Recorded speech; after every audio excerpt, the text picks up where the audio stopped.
நாங்கள் ஒரு 10 நாளாக ஊரை சுற்றின்னு இருக்கோம். கிட்டத்தட்ட ஒரு ராமநவமி உற்சவம் நடந்துட்டு இருக்கும்போதே 10 நாளாக ஊரை சுற்றின்னு இருக்கோம். இங்கே இருக்கிற அருப்புக்கோட்டைக்கு 3 மணி நேரத்தில் வந்துடலாம். ஆனால் நாங்கள் எப்படி வந்திருக்கோம் தெரியுமா? 36 மணி நேரத்தில் கிட்டத்தட்ட 62 மணி நேரத்தில் வந்திருக்கோம். இங்கேருந்து நேரம் சென்னையில் திரும்ப 2 பஜனையை முடிச்சுட்டு திரும்ப நேத்திக்கு இந்த பஜனைக்கெல்லாம் அத்தாரிட்டியாக இருக்கக்கூடிய மருதாளூர் சத்குரு சுவாமி பஜனை மடத்தில் பஜனை. அங்கேயும் நேற்று ராத்திரி பாடிட்டு உடம்பு வலி அப்படி இருக்கு. அந்த உடம்பு வலியோட இன்னைக்கு காலையில் என் குருநாதாவை பார்க்க போனேன். சுவாமி விட்டல்தாஸ் மகாராஜா கோவிந்தபுரத்தில் போய் நீ பார்த்துட்டு தான் வரேன். அவர் தெரியாது. இன்னைக்கு நைட்டு நாங்கள் தங்க போகிறோன்னு அவர்லாம் நினச்சிட்டு இருக்கேன்னா எங்கள் பாவகர் அவர் 3 பேர் போகிறோம். நாங்கள் தங்க போகிறோம்னு நினச்சிட்டு இருக்கேன். நான் அப்போ சொன்னேன், அண்ணா நாங்கள் 11:30 மணிக்கு ட்ரெயின் எங்களுக்கு அப்படின்னு. எங்கே கிளம்புற அப்படின்னு. பஜனைக்கு போயிட்டு இருக்கேன். எந்த ஊர்னு? அருப்புக்கோட்டை பக்கத்தில் புளியம்பட்டின்னு ஒரு ஊரில் பஜனைக்கு போயிட்டு இருக்கேன் அப்படின்னு. அவர் சொன்னார், எல்லாருக்கும் என்னோட ஆசீர்வாதத்தை சொல்லிடுவோம். எல்லாரையும் ஆடவை, அதுதான் ரொம்ப முக்கியம். பக்தாளை பூரா கலந்துக்க வை. நீ பண்ண வேண்டிய வேலை அதுதான்.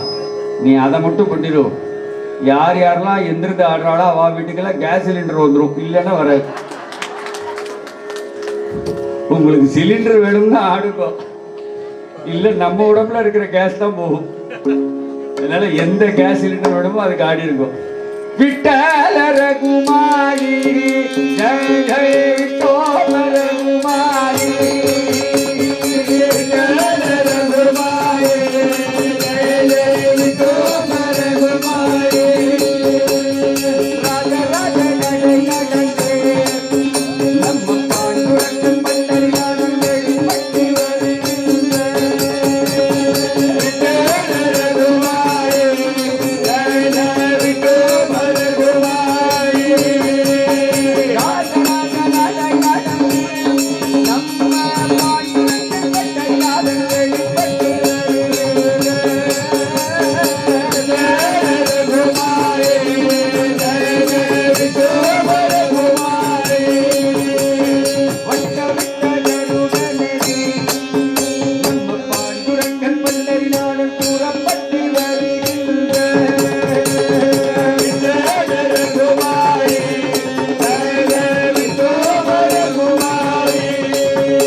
இன்னைக்கு பஜனை ஏற்பாடு பண்ணவருக்கு நிறைய பொருத்தம் உண்டு.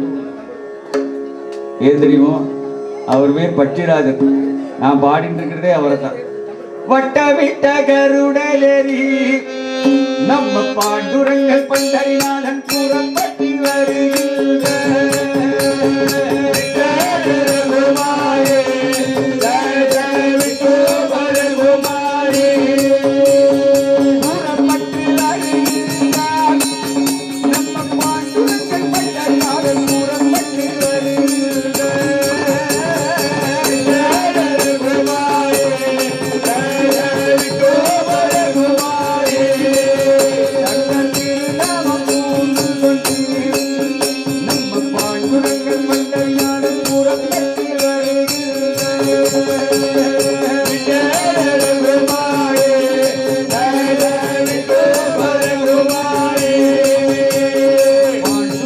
Panduranga, Panduranga, Panduranga, Panduranga, Panduranga,